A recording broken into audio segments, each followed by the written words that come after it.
సరే, ఎలాగో you have taken decision.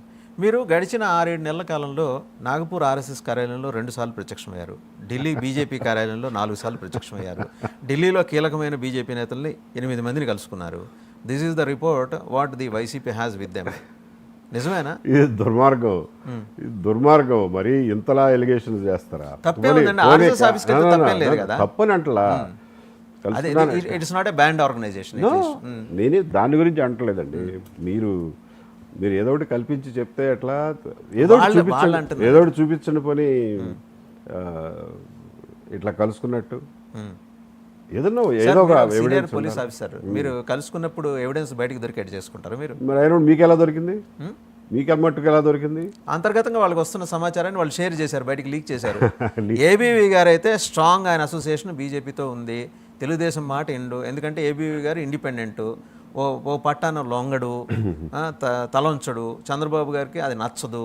So okay, ఆయన ఏదో ఆయన పొలిటికల్ పాత్ తీసుకుంటున్నారు కదా, లెట్ హిమ్ ఫైట్, రేపొద్దున బీజేపీ అనే నష్టం ఉంది, మనందరం కలిసే ఉన్నాం కదా అనే ఆలోచనలో చంద్రబాబు గారు ఉన్నారట. అది వాళ్ళని అడగండి, నాకు తెలియదు కానీ. So anyway, this is a preposterous allegation. So మీరు ఎవరిని అబ్సల్యూట్లీ నాట్.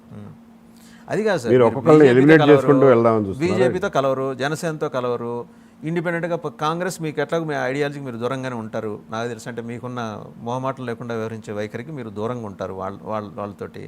మరి మీకున్న ఆప్షన్స్ ఏంటి? నాకు నేనే ఆప్షన్ అండి. నాకు ఇంకొక ఆప్షన్ ఎందుకు?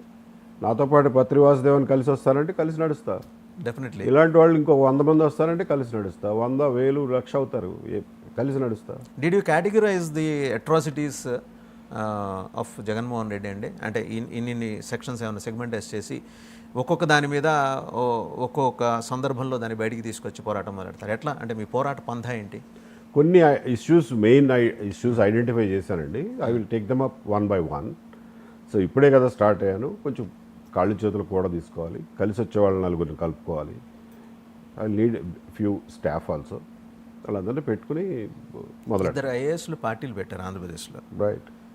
జేపీ గారు ఉన్నారు, జేడీ గారు ఉన్నారు, ఐపీఎస్. జేడీ గారు అయితే ఐపీఎస్. వీళ్ళేమన్నా వాళ్ళు మర్చిపోతే ఎట్లా మీరు? జేపీ రావు గారు, ప్రవీణ్, ఇక్కడ తెలంగాణలో ప్రవీణ్ గారు, జేపీ రావు గారు అయితే బహుజన్ సమాజ్ పార్టీ రాష్ట్ర కోఆర్డినేటర్గా ఉన్నారు. వీళ్ళందరినీ ఏమైనా కూడగడతారా? లేదండి, వాళ్ళ దారి వాళ్ళదే. నాకు అలాంటి ఆలోచన అయితే ఏం లేదు. అందులో ఎంతమంది కలిసి వస్తానంటే ఐ మోస్ట్ వెల్కమ్. నేను వాళ్ళతో పర్సనల్గా మాట్లాడలేదు. లక్ష్మీనారాయణ అంటే నా బ్యాచ్మేట్ కాబట్టి హలో అంటే హలో అనుకున్నాం, అంతే తప్ప దీని గురించి మాట్లాడారు. రెస్పాన్స్ ఏంటి? మీరు జస్ట్ ఇలా మీరు పొలిటికల్ లేదు, it was very brief. He was in airport, he didn't have time to talk. వచ్చినా కూర్చొని మాట్లాడుకుందారా అన్నాడు. సో సరే, ఇక జగన్మోహన్ రెడ్డి దగ్గరికి వద్దాం. వాళ్ళు చేసిన ఆరోపణలు మిమ్మల్ని టార్గెట్ చేసి అయితే వాళ్ళు చేస్తున్నారు, అందులో డౌట్ ఏం లేదు. వాళ్ళు ఎలాగో ఇవాళ రేపు వాళ్ళు కూడా పిలుస్తారట మిమ్మల్ని, తెలిసింది నాకు. వాళ్ళతో నేనైతే గడికోట శ్రీకాంత్ రెడ్డి గారిని అడిగా, మీరు ఆయన మీద ఆరోపణలు చేశారు కదా, స్టూడియోకి వస్తా మాటతారా అని అడిగితే లేదు నేను I'm not psychologically prepared for that. Then how come you have levelled allegations against him అండి అని అడిగా, నేను ఫోన్లోనే అడిగాను.